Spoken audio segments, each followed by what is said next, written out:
నమస్తే, నేను Kavitha. Welcome to I dream. Financial planning and management, investment, stock మార్కెట్లు చాలా మందికి అర్థం కాని ఒక బ్రహ్మ పదార్థంలా ఉంటాయి. సొసైటీలో చాలా మంది అటువైపు వెళ్తున్నారు, దాని గురించే మాట్లాడుతున్నారు. మనం కూడా కొంచెం పెట్టుబడి పెడదాం అనుకున్నా నష్టాలకి ఎండ్ అవుతున్నటువంటి వాళ్లే ఎక్కువ కనిపిస్తుంటారు. కావలసినటువంటి ప్రాపర్ అడ్వైజ్ లభించాక ఆర్థికంగా నష్టపోయి చితికిపోయినటువంటి ఫ్యామిలీస్ ఎన్నో కనిపిస్తుంటాయి. వాళ్ళకి కావలసినటువంటి ప్రాపర్ గైడెన్స్ ఇవ్వడానికి మనతో పాటుగా ఉన్నారు ఫైనాన్షియల్ ఎక్స్పర్ట్ సాయిరామ్ గారు. సాయిరామ్ గారు, నమస్తే అండి. నమస్తే madam. So bank home loans అనేవి డిఫరెంట్ లోన్స్ అనేవి మనకి ఇస్తూ ఉంటాయి. పర్సనల్ లోను, ఎడ్యుకేషన్, ఫైనాన్స్ ఇవన్నీ ఉన్నప్పుడు హోమ్ లోన్స్ లో సో కస్టమర్స్ తీసుకోవాల్సినటువంటి జాగ్రత్తలు ఏంటి? సో హోమ్ లోన్ అంటే ఇప్పుడు ఈ రోజుల్లో చాలా మందికి ఇల్లు కొనడం అనేది ఒక పెద్ద కల్లాగా అయిపోయింది. సో మనకి హైదరాబాద్లో ఇల్లు రేట్లు చూస్తే కనుక 1 CR ఈజీగా టచ్ అవుతుంది. సో 1 CR క్యాష్ పెట్టి కొనాలంటే ఇంకా అది జరగని పని. సో దానికి ఏం చేస్తారంటే చాలా మంది ఎంప్లాయీస్ అందరూ లోన్కి వెళ్తున్నారు. సో బ్యాంక్స్ కూడా ఈ హోమ్ లోన్స్ వాళ్ళకి సేఫ్.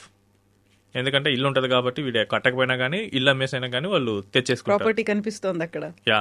ప్రాపర్టీ కనిపిస్తుంది కాబట్టి ఈజీగా లోన్ ఇచ్చేస్తారు.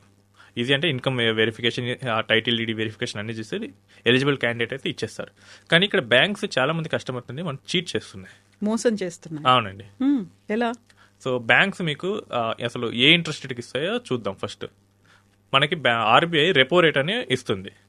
అంటే బ్యాంకులో ఆర్బీఐ దగ్గర మనీ తీసుకుంటే ఎంత వడ్డీ కట్టాలి, దాన్ని రెపో రేట్ అంటాం. జనరల్గా బ్యాంక్స్ ఏం చేస్తాయంటే ఆ రెపో రేట్ మీద కొంత మార్జిన్ వేసుకుంటాయి. ప్రెజెంట్ అయితే 6.25% రెపో రేట్ ఉంది.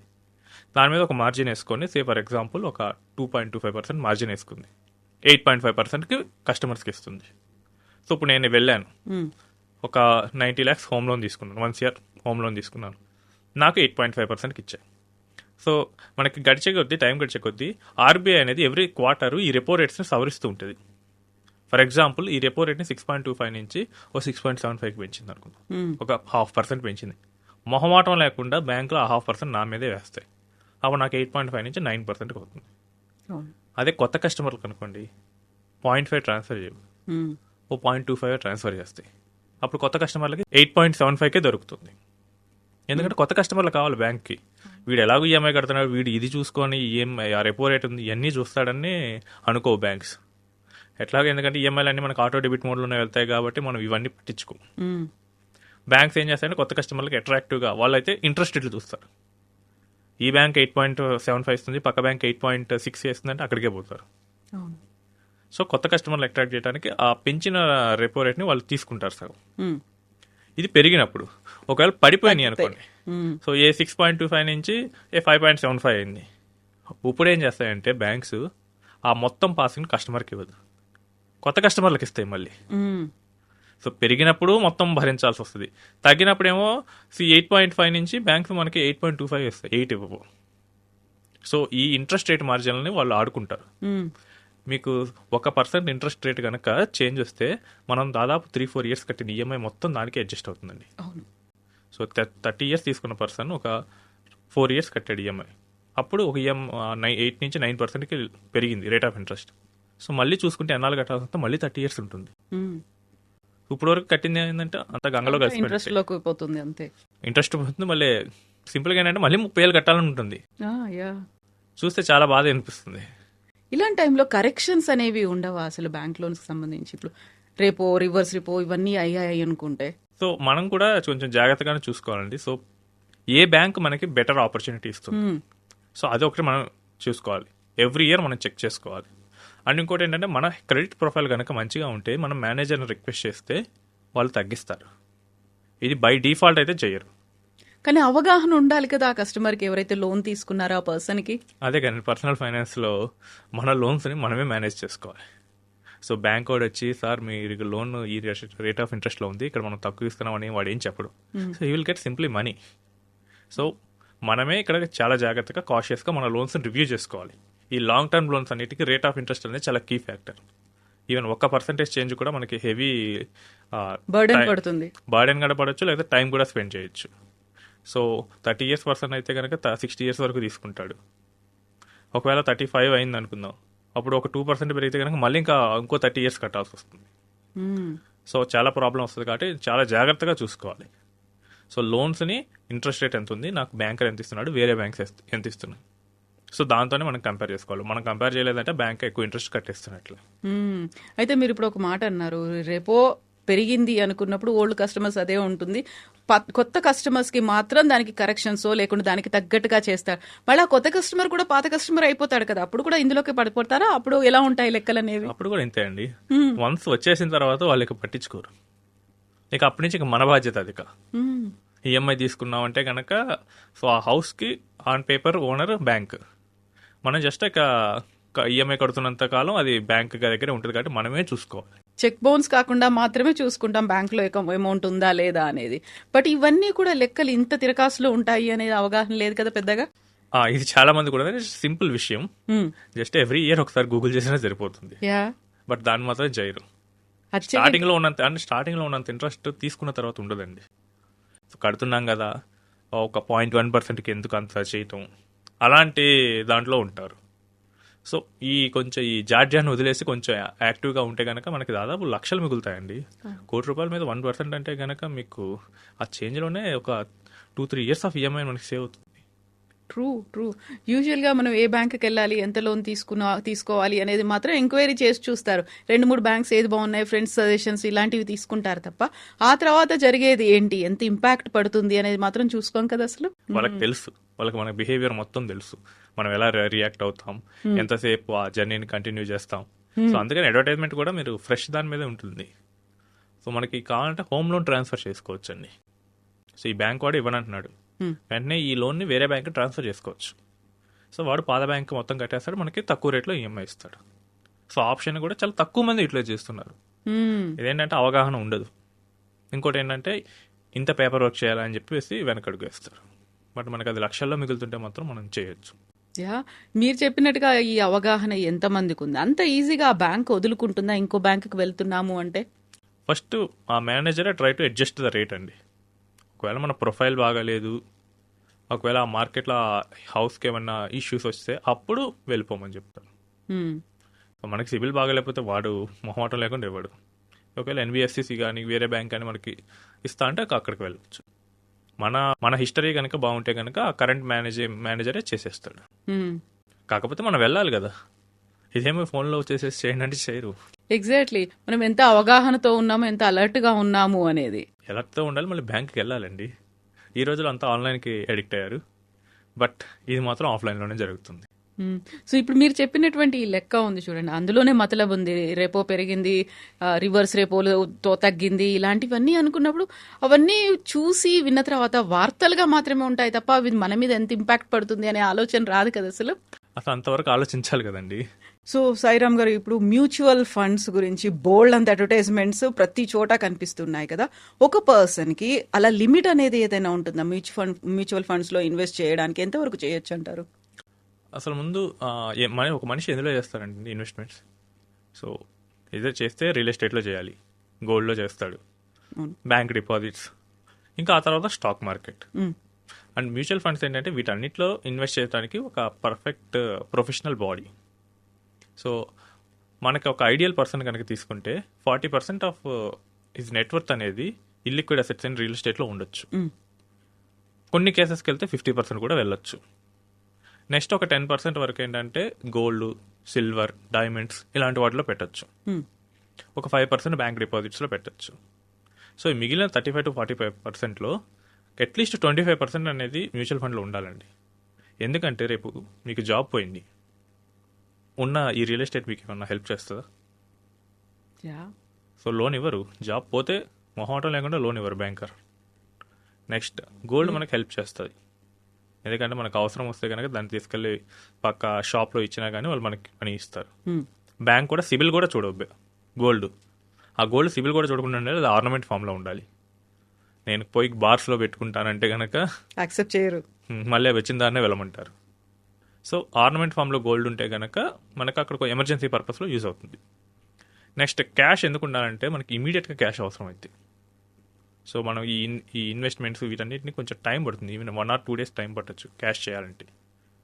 సో అదే మనకి ఫిక్స్డ్గా ఒక బ్యాంక్ అకౌంట్లో కానీ ఎఫ్డి రూపంలో కానీ బ్రేక్ చేయగలిగే క్యాష్ ఉంటే కనుక మనకి ఈజీ ఉంటుంది. సో ఎమర్జెన్సీ పర్పస్లో ఈజీగా ఉండటానికి కోసం మనం ఈ మ్యూచువల్ ఫండ్స్ ఇలాంటివి 25% at least పెట్టమంటాం. Hmm. And long term growth కూడా మనం మెయింటైన్ చేయాలి.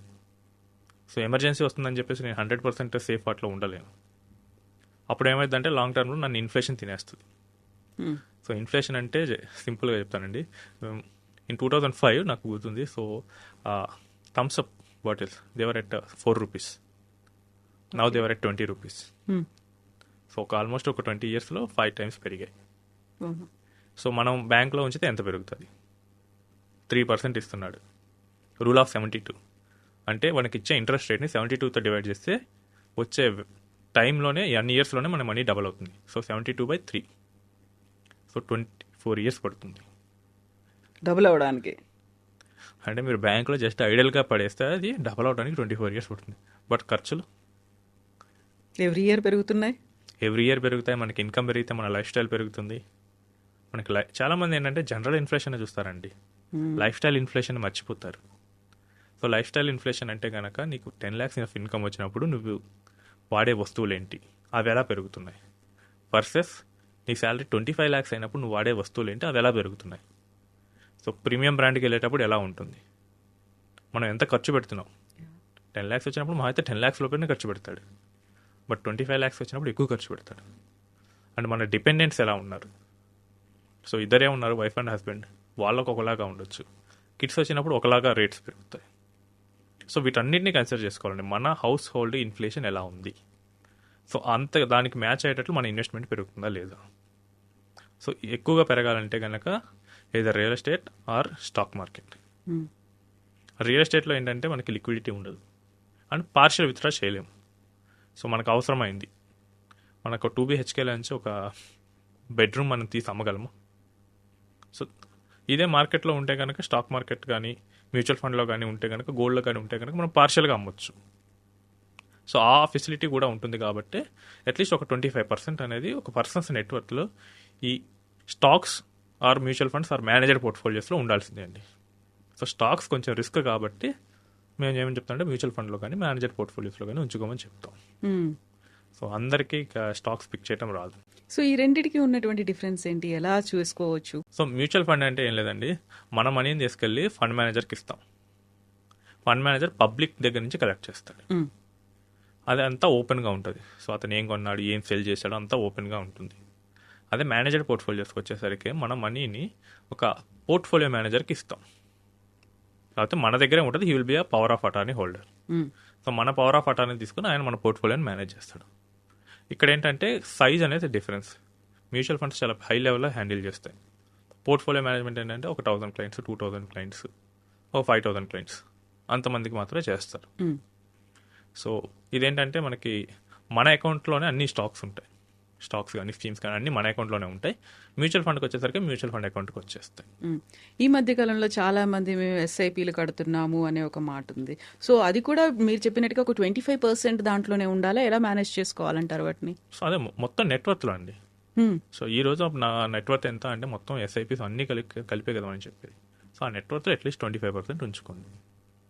అండ్ మ్యూచువల్ ఫండ్స్ అంటే మొత్తం ఈక్విటీ కాదండి, దెర్ ఇస్ హైబ్రిడ్ స్కీమ్స్. అంటే డెట్స్, బాండ్స్, గోల్డ్, సిల్వర్ ఇవన్నీ కలిపి కూడా ఉంటాయి. మల్టీ అసెట్ ఫండ్స్ అని ఉంటాయి. మన రిస్క్ తగ్గట్టు చేసుకోవచ్చు.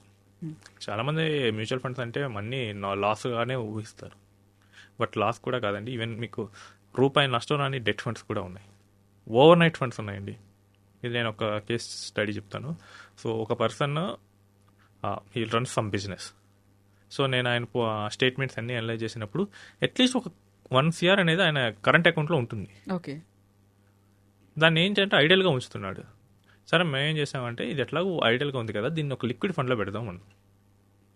సో లిక్విడ్ ఫండ్లో పెట్టేసి ఫ్రైడే పెట్టేస్తాం, మండే విత్డ్రా. 1 year చేసాం. He got 3.5 lakhs interest. Just ఒక చిన్న చేంజెస్ మాత్రమే. చాలామంది అంటే మ్యూచువల్ ఫండ్ అంటే ఆయన భయపడ్డాడు, అదేంటి మ్యూచువల్ ఫండ్లో లాస్ వస్తుంది కదా అని చెప్పేసి. లాస్ రాని ఫండ్స్ కూడా ఉంటాయి. మన మనీని మనం ఎలా మేనేజ్ చేస్తామని దాన్ని బట్టే ఉంటుంది. ఇప్పుడు వచ్చే టీవీలో వచ్చే యాడ్స్ అన్ని కూడా సబ్జెక్టివ్ టు మార్కెట్ రిస్క్ అనేది ఎండింగ్ లో చాలా ఫాస్ట్ గా చెప్పేస్తారు. అది చూసిన తర్వాత పెట్టాలా వద్దా అనే ఒక ఆలోచన మళ్ళీ వస్తూ ఉంటుంది కదా. అంటే మనకు రిటర్న్స్ చూసే జనరల్గా ఏంటంటే ఎవరైనా ఇన్వెస్ట్ చేసేటప్పుడు ఏది ఎక్కువ రిటర్న్ వస్తుంది అని అడుగుతారు. సో ఆ ట్యాగ్ కనుక లేకపోతే ఏంటంటే హైయెస్ట్ రిటర్న్ ఈజీగా వస్తుందని ఊహలో ఉంటారు. ఒక ఫండ్ 50% పెరిగిందంటే వాళ్ళు ఎలా ఉంటారంటే స్ట్రైట్ లైన్లో పెరిగింది అనుకుంటారు. బట్ ఆ 50% పెరిగిందంటే అది ఒకసారి -10 ఎన్ని ఫ్లక్చుయేషన్స్ ఉన్నాయి.